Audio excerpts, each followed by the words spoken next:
Ito po ang pag-uusapan natin sa araw na ito. Marcoleta, binanatan si Soto. Naku, napahiya. Si Achiche, sinampal ni Marcoleta, napahiya. Yan, pag-uusapan natin yan. Dahil dyan, si Tito Soto tinawag na tuta si Tambi. Grabe nangyayari sa bansang Pilipinas, no? Pag talagang pinapalitan ang isang abogado ng isang one ball graduate sa one ball university at Chiche. Nagkaloko-loko na. Okay? Bago po tayo magsimula, ako yung nagpapaalala, i-like nyo po itong video na ito. And sana doon sa mga hindi pa po subscriber sa channel na ito, Coach Oli po o Coach Oli News PH, huwag pong kakalimutan ha. Okay? Naglalambing-lambing lang po. Baka naman po pwede. Huwag pong kalimutan, like at higit sa lahat, mag-subscribe po. Hindi na po natin pagtatagalin. Diretso na po tayo agad sa ating topic dahil kay Coach Oli, bida ang balita. Pag-usapan natin muna ito ha, bago tayo pumunta dun sa sampalang ginawa. Nangyari kay Marcoleta at kay Tito Soto. Ito muna. Ito, magkakampi. Media at si Tito Soto magkakampi. Kasabwat ni Tambi Loslos. Nakita mo naman ang mainstream media. Opo. Nung nagsalita yung Diskaya at binanggit yung mga 17, ito wala akong sinasabi, binanggit lang. Opo. Hanggang doon lang tayo, binanggit. Depende na kung saan anong kapupuntahan ng pagdinig na ito. Pero maliwanag na nagbanggit siya ng 17 pangalan. Opo. O tingnan mo yung mainstream media. Hindi naman hindi masyadong kinagat yun eh. Pero nagsalita yung Hernandez at binanggit yung 2 senador, sumambulat ka agad eh. Kita nyo? Kita nyo ang connect-connect? Di ba hindi kayo nagtataka? Ang laki ng balita. Untouchable si Saldico at saka si Tambi Loslos. Wala makabanggit. Diba? Pinoprotektahan ng house. Ng lower house. Walang makabanggit dun sa mga iniimbestigahan. Anong nangyari? Binanggit ng Diskaya. Hindi mahalos pumutok. Pero kung titingnan natin, ang laking balita nun. Dahil ang mastermind ay si Tambi Loslos at si Saldico. Yan po yung binanggit. Totoo man to or hindi, ang nakakapagtaka, pinalusutan ng media. Hindi pinalaki. Tapos kumunek pa sa rally ng mga komunista at Pinklawan. Sinong binabanata nila? Pagdating sa House, ang binanggit yung mga senador. Pero ang pinaputok na balita ng media, yung mga senador. Pagdating sa rally ng mga komunista at Pinklawan, nakikita nyo na yung sabwatan na nangyayari? Sino binabanatan? Yung mga senador at saka si Sara Duterte. Kahapon lang, binanggit ko sa inyo. Tingnan nyo, nagrarally sila. Ang problema sa flood control project, sinong tinitingnan nila? Si Sara. Sabwatan na yan mga Pinklawang komunista, media. Kita nyo yung ginagawang kabastusan sa Pilipinas? Ganyan po ka-powerful si Tambi. Ang daming mukhang pera sa mga Pilipino. Ganun ba? Ngayon, ang pinagtataka ko naman sa panig ng aming leader, ako naman kayo rin naman siguro napapansin ninyo eh. Pagka yung Diskaya... Napapansin po, Marcoleta, ng buong Pilipinas. Yang si Achiche. Tingnan nyo. Ang nagsasalita, ayaw niyang paniwalaan. Pagka naman yung nagsalita yung Hernandez, paniwalang-paniwala. Kung hindi bambayas yan si Tito Soto. Kasi, aminin mo, Tito Soto, tuta ka.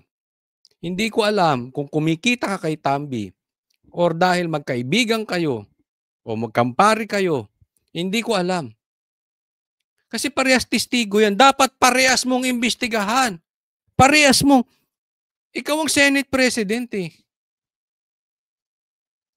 Ibinigay mo sa Hernandez sa kabila. Pinaniwalaan mo si Hernandez. Naging tuta ka ng House. Tapos si Diskaya. Hindi mo pinapaniwalaan? Bias ka. So lahat ng mga witnesses doon, mas pinaniniwalaan Bias with ED. niya kaysa witnesses na ipinundar natin dito sa Blue Ribbon Committee. Di dapat palitan. Bakit ako, suggestion ko lang Marcoleta, bakit hindi kayo gumawa ng trade? Kasi may nakikipag-trade sa Banateros. Yung ka-member nung iba, binibigay sa Banateros. Ayoko nga. Ba't mag-trade kayo? Si Tito Soto gawin yung speaker. Payag ba kayo doon? Payag. Si Tito Soto gawin yung speaker. Tapos si Cheese ibalik nyo. Mas maganda pa, ilagay nyo si Cayetano as Senate President. Pero may scoop tayo. Baka mamaya, sa Lunes lang magulat tayo. Si ang Senate President, si Cayetano. Wait lang. May naririnig tayong umuugong-ugong. Marami daw nagagalit kung paano hinawakan ni Tito Soto yung investigasyon. Nahalata nila bias. Bias sa House. Kaya dapat siya na lang gawing speaker. Total kampi siya ron eh. Wala po sa batas yun. Kaya alam, palitan mo si Barbers o si Abante. Ikaw nang tagapagsalitaan, Tito Soto, ni Tambiluslos. Hindi mo ba nakikita yung kabalintunaan dyan? Dapat sana nabahala siya sapagkat binanggit ang dalawa sa kasama namin. Pero wala kaming makita na Kung ba hindi nabanggit, halimbawa, walang nabanggit na gusto ba niya, si Diskaya nagbanggit din ng na senador, ganun ba? Bakit magugustuhin niya yun? Siya yung Senate President. Kaya kita mo, parang sinisira ni Tito Soto. Mas kinampihan niya yung kabila na imbis na dapat, tinitingnan niya na, teka muna, nasa Senado ka. Parang instead na gusto mong malinis ang Senado, gusto mong madumi. Parang gusto mo, bago mo paniwalaan si Diskaya, gusto niya magbanggit si Diskaya ng senador. Diba? Hindi naman natin sinasabi na kampihan ni Tito Soto yung mga senador, hindi. Kaya lumalabas sa pinapaliwanag ni Marcoleta, gusto niyang mapahiya ang Senado. Diba? Bakit? Ako wala akong nakikitang iba dahilan kung hindi para malihis ang problema, maalis kay Tambi, kay Saldico at sa House. Tingnan niyo. Ang gusto niya yung Senado. Parang may lihim na galit sa mga senador ito si Tito Soto. Nakuha mo ba yun? Tama, dagdagan mo pa na yung Diskaya talaga namang kalabang politika ng kanyang pamangkin. Dito, yung sinasabi ko, sinampal ng katotohanan ni Marcoleta si Tito Soto. Merong conflict of interest eh. Kitang-kita naman natin, di ba? Wag na nga tayong magtaka-takahan. Yes, matino si Vico Soto. Yes, hindi magnanakaw si Vico Soto as far as I know it. Pero, alam naman natin medyo nagiging, nagiging bagito si Vico Soto kasi ang pinaiiral niya yung galit eh. Yung puso niya. Very emotional. Yung galit niya ay Diskaya. At ito naman si Tito Soto, ganoon din. So may conflict of interest. Hindi po sila sa katotohanan. Hindi nila gusto maimbestigahan kung ano talaga, sino ang mastermind. Huwag niyo pong kakalimutan, Vico Soto at Tito Soto. Ang pinaka-importante rito, yes, maraming nagkamali. Yes, maraming nangurakot. Yes, maraming nakinabang. Ang imbestigahan nyo, mag-focus kayo, sino ang mastermind. Kasi pag naputol natin ang power ni mastermind, wala na tayong problema. Pag naputol natin, yung mga contractor lang, ang problema natin sa magtutuloy-tuloy. Kasi yung mastermind nandoon pa rin. So focus. Kayong Soto, mag-focus kayo sa totoong problema ng Pilipinas. Nagkakampihan kayo eh. Hindi naman to laban ng pamilya ninyo. Pwede ba unahin ninyo ang taong bayan? Can you focus doon sa mastermind? Sana yung ganong mga pagbibigay niya ng komento, kakitaan sana siya ng pagiging objective sana. Opo. Dito maliwanag na na may kinikilingan na siya. Opo. Hindi nagiging mabuti, lalong-lalo na sa mga kababayan natin. Palagi ko sinasabi, huwag mong uhusgahan ang katalinuhan ng mamamayan. Alam nila eh. Oho. Pumunta ka sa social media at tingnan mo kung anong sinasabi nila. Ayun nga. Sinong nasisira ngayon? Sinong napupulaan? Yung Senado. Pero huwag ka mag-alala, Marcoleta. Tama ka, hindi po bobo. At nakikita natin sa social media. Bagamat ang napupunlaan ay Senado, hindi. Hindi ako completely naniniwala dyan. May tama, pero ang talagang galit sa social media, nasa mga Soto. Kasi nakita nila, iniiwas eh. Iniiwas sa totoong issue. Iniiwas sa mastermind. So, kalma lang, ha? Ito, tingnan po natin itong sasabihin pa ni Marcoleta. Pakinggan natin ito, sasabihin na protector ni Tambi. Ito, si Tito Soto. Ano mangyayari nito, Sen, kung wala na yung commitment nabibigyan ng State witness. Pagiging state witness. Oo. Nasa sa kanila yun. Ang ibig sabihin Ang dito, batas ay batas. ang ibig sabihin dito, Sen, Nag-apply sila. Ako naman, gumawa na ako ng sulat. Pag may nangyari doon sa pamilya nun, Opo. sa kamay nila, kukunin. Paano kung Ito yan. Sinasabi, ayaw papasukin as state witness itong mga diskaya. So ayaw nilang protektahan. Okay? Ang kondisyon ni Boying, ito naman, magkakampi naman si Boying dito tsaka si Tito Soto. Ang gusto nila mangyari, bago gawin yan, bago natin siya proteksyonan, bago gawing state witness yan, ibalik muna ng diskaya yung mga ninakaw. May tama, pero kulang. Ito, pakinggan po natin. bumawi? Kasi yung mga sinasabi na, ang dami na yung binanggit na pangalan Teka muna, isa-isa lang para kayong banateros eh. Ang gulo-gulo pag ang daming nagsasalita. Master Judea, ikaw ba yan? Hindi. Joke lang. Kaibigan natin yan, ha? Kaibigan natin. Ang daming nagsasalita, naguguluhan. Isa lang. Pwede ba yung bisita ninyo ang pagsalitain ninyo? Hindi. Joke lang. Hindi po tayo nakikialam. Masaya lang po, masaya. O, sige, pasok. Kung sabihin niya, hindi po totoo lahat ng mga sinabi ko. Kasi wala nang protection eh. Kaya, Oo, yan. Tama naman.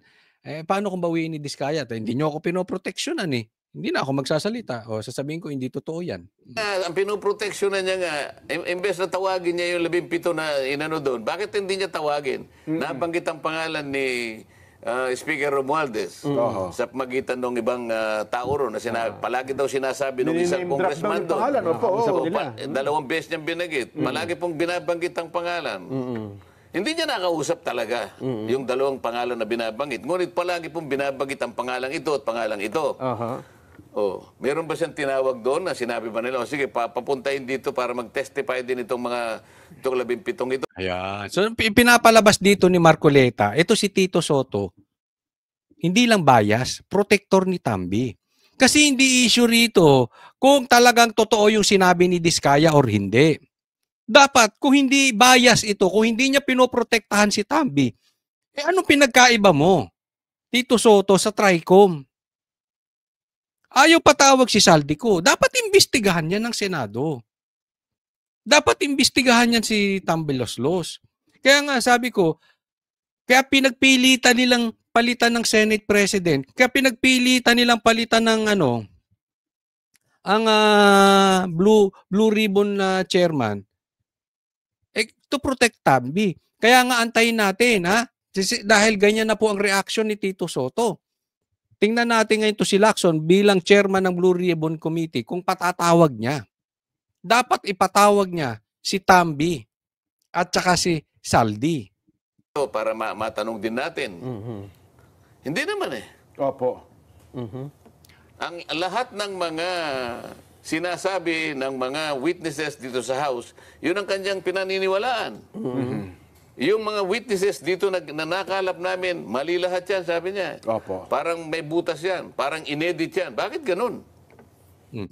Hindi lang yan. Parang yung sa House, lahat ng sinabi sa House, pinaniwalaan niya. Prinotektahan pa niya. Prinotektahan pa niya. Pero si Diskaya, bago niya protektahan, gusto niya magbalik ng pera.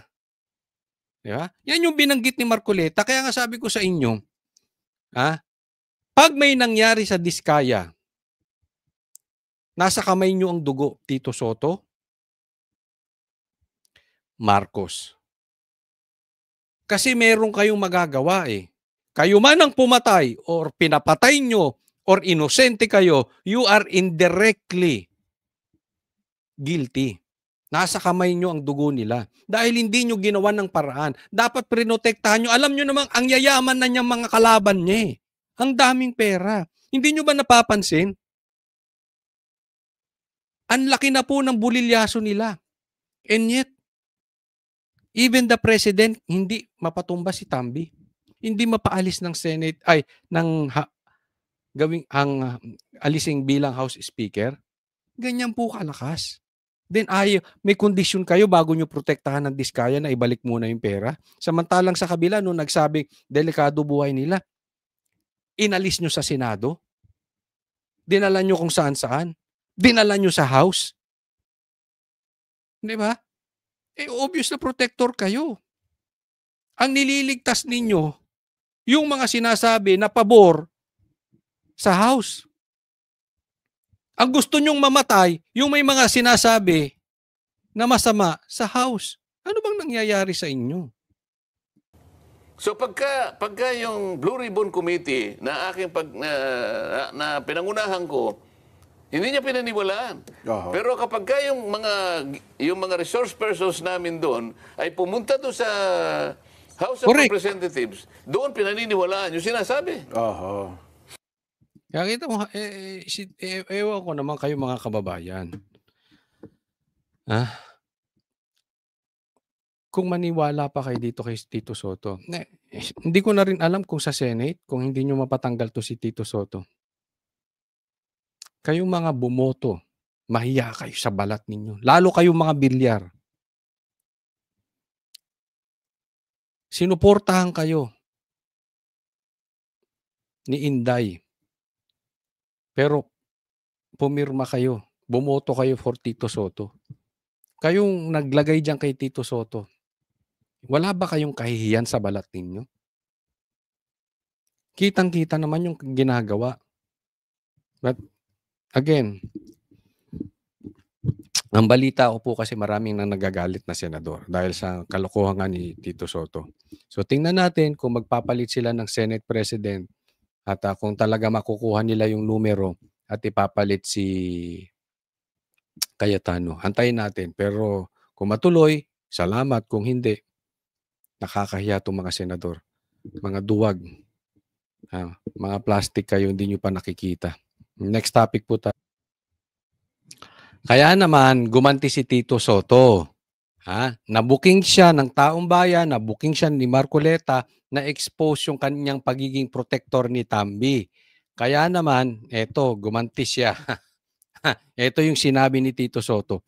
Hindi ba nila naiisip na baka si Martin Romualdez ang tuta ko? Wow! Makabintang sila porket pinagbigyan ko yung TRICOM, tuta na ako. Hindi ba? Di ba? I mean, yung investigasyon na ginawa ng TRICOM, pinaniwalaan mo. Prinotektahan mo pa yung witness. Itong investigasyon na ginawa ng Blue Ribbon Committee ng mga kasamahan mong senador, hindi mo paniwalaan. Ayaw mo pang protektahan. Ayaw pang gawing state witness at unless ibalik yung nakaw. Diba? Kung tuta mo kung tuta mo si Tambi, ipatawag mo. Otherwise, kung hindi mo kaya, hindi mo mabanggit na may plano kang patawag si Saldico at saka si Tambi, duwag ka. Kasi alam mo, kakarnihin ka ng Tricom. Alam mong marami sila dyan. Anong purpose? Sige nga, anong bang pinaka-purpose mo? Ba't kailangan mong palitan si Chis Escudero? Ang ayos nung investigasyon. Anong purpose nyo? Ba't kailangan yung palitan si Marcoleta as Blue Ribbon Chairman? Ginulo nyo maayos eh. Mas pumapabor ka pa sa House. Parang gusto mo mailigtas yung House at gusto mo mapahiya yung mga kasama mong senador. You are more even want to investigate or ituloy yung impeachment.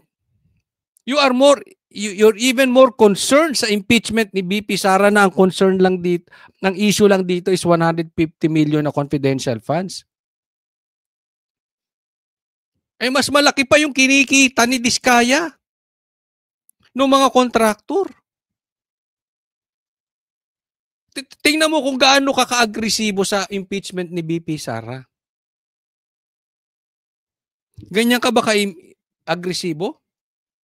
Napatawag? Yan ang aantay namin sa'yo. Kailangan maging agresibo ka sa pagpapatawag kay Tambi at kay Saldico. Huwag puro salita.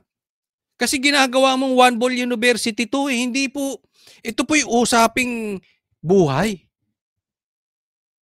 Ikaw ba hindi nakokonsensya? Ang daming namamatay na Pilipino sa baha habang may nagpapasasa sa pera. Tapos ang focus natin nasa senador, managot yung senador, managot yung mga kontraktor.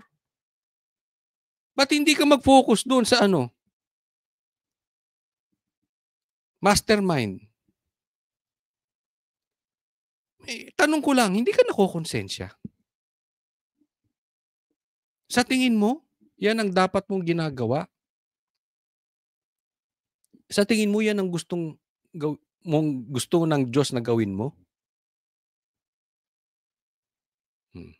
Ikaw na lang makakasagot dyan. Ha? Next po, tingnan natin to. Ito, pakita ko sa inyo, ang daming takot, ang daming hawak, ang daming tuta ni Tambi. Ito po, post po sa Facebook page ni Rob Rances. Akalain mo yun? Lamang pa sa survey. Nangunguna si Marcos. Would you believe that? Pumapangalawa pa yung si Tambi. Sa kaliwat kanan, na di umano'y siya ang tinuturong mastermind dito sa Bulilyaso sa flood control projects. Lamang pa sa survey. Si Marcos 71%. Si Tambi 63.5%. Naniniwala kayo, lamang pa siya kay BP Sara, 57% lang. Kaya nga ang tanong ni Rob Rances, kulang yan. Ganito dapat. 71 trillion ba to o lagpas pa to ng trillion? Romualdez, 63,500 trillion. Daming zero, hindi ko na nga alam kung paano babasahin eh. Diba? Ano ba yan? Percent? O yung laki ng ninakaw nyo?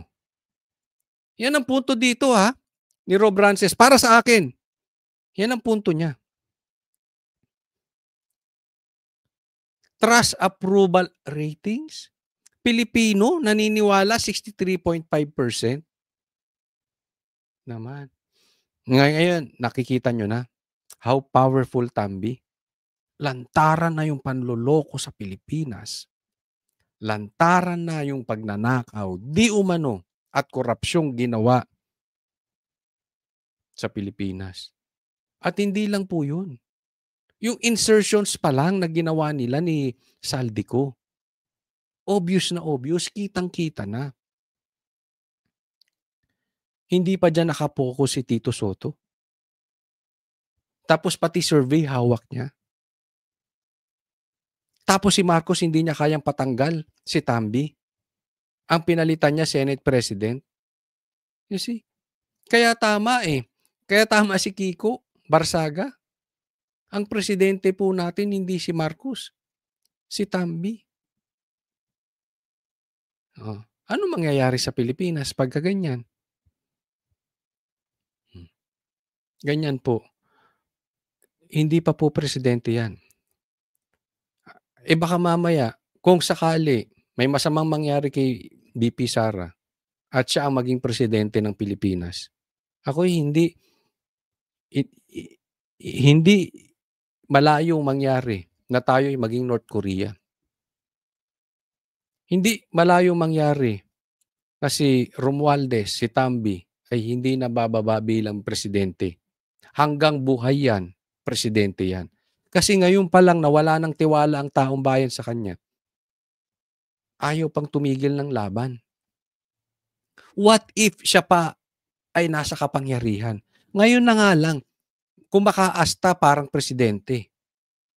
Speaker lang yan, ha? Ilan lang ang boto niyan? Niwala sa 1/4 ng boto ni BP Sara.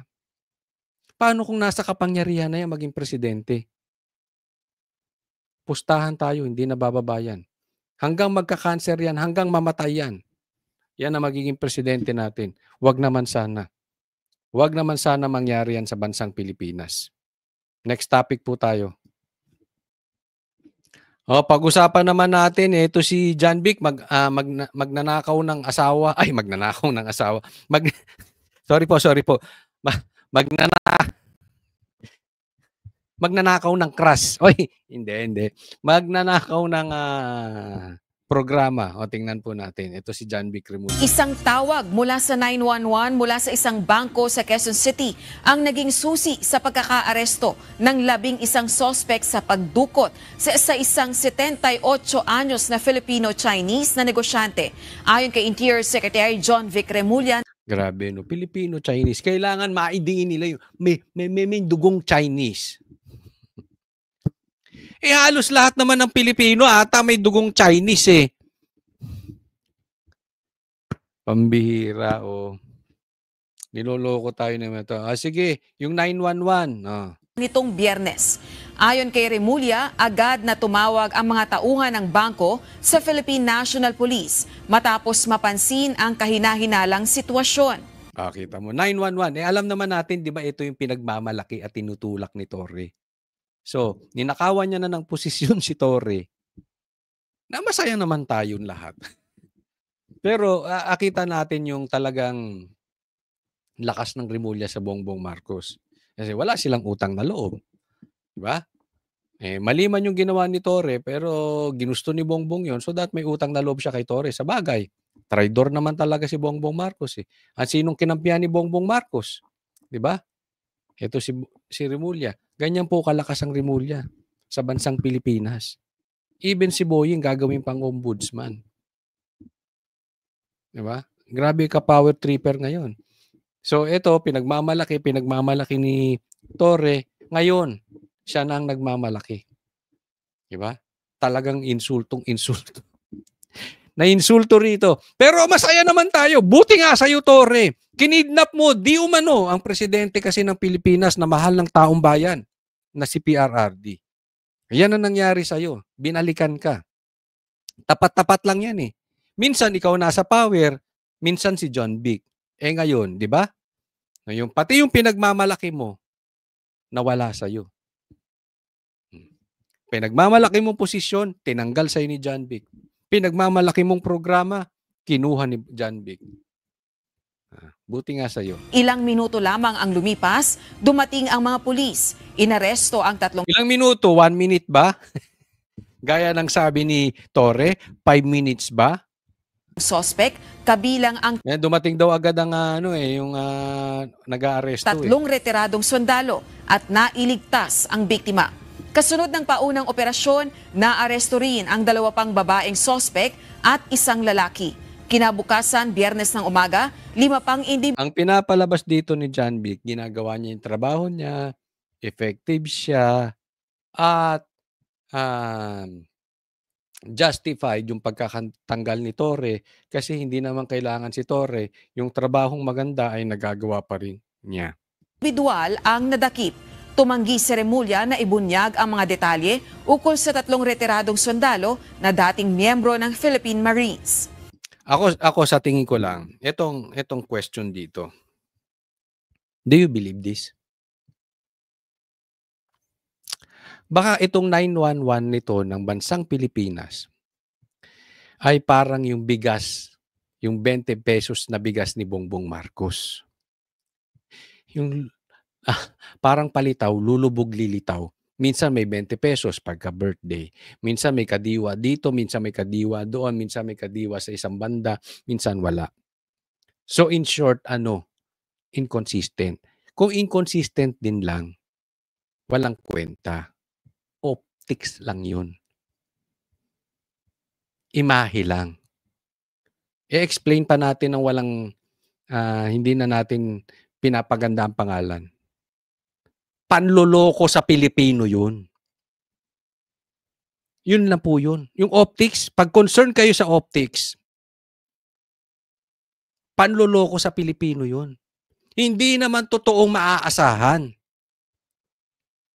Para lang maging mabango kayo sa Pilipino. Para lang may maganda kayong imahe. Nararamdaman ba talaga yan? Parang yung 20 pesos Maaasahan ba? Totoo bang nangyayari? Consistent ba parating nandyan? Kung hindi, optics. Sa Tagalog, panloloko sa mga Pilipino. Yun lang yun. Alam nyo, itong 911, merong 911 po sa Davao. At meron akong nakausap. Kasi nung nandun ako sa Davao, grab ako.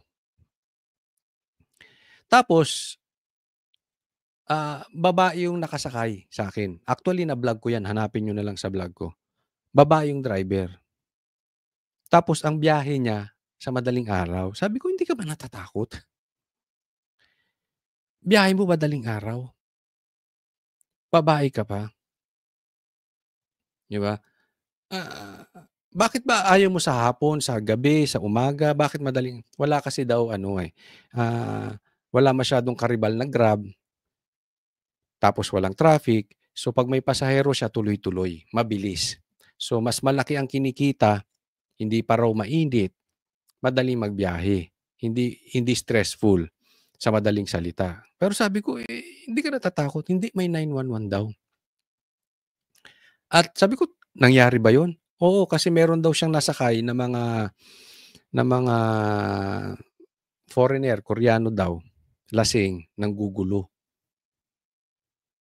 Ano lang, tinawag niya lang sa 911. Dumating daw agad-agad. Yun po ay sinabi ng reliable person. Hindi po pina-interview ng Duterte. Ako mismo nadinig ko. At etong sinasabi ko, alam ito ng mga taga Davao. Sige, mga taga Davao, magsalita po kayo. Totoo ba yung 911 dyan ay talagang reliable? Sa madaling salita, consistent, laging nandiyan dyan. Itong 911 naman kasi sa ibang lugar sa Pilipinas, hindi naman talaga yan. So sana lang ito si John Vic, hindi naman niyang kasalanan kasi dati ng problema sa Pilipinas yan Pero wag niyong gamiting optics na parang naayos nyo, maganda po, maaasahan. Maaasahan si ang Remulla, maaasahan ng John Vic, ginagawa nila ang trabaho nila. Wag po. Kasi kung hindi lang maaasahan, kung hindi lang parating nandyan, kung hindi lang consistent, wala ding kwenta yan. Kasi yan, kwento ninyo.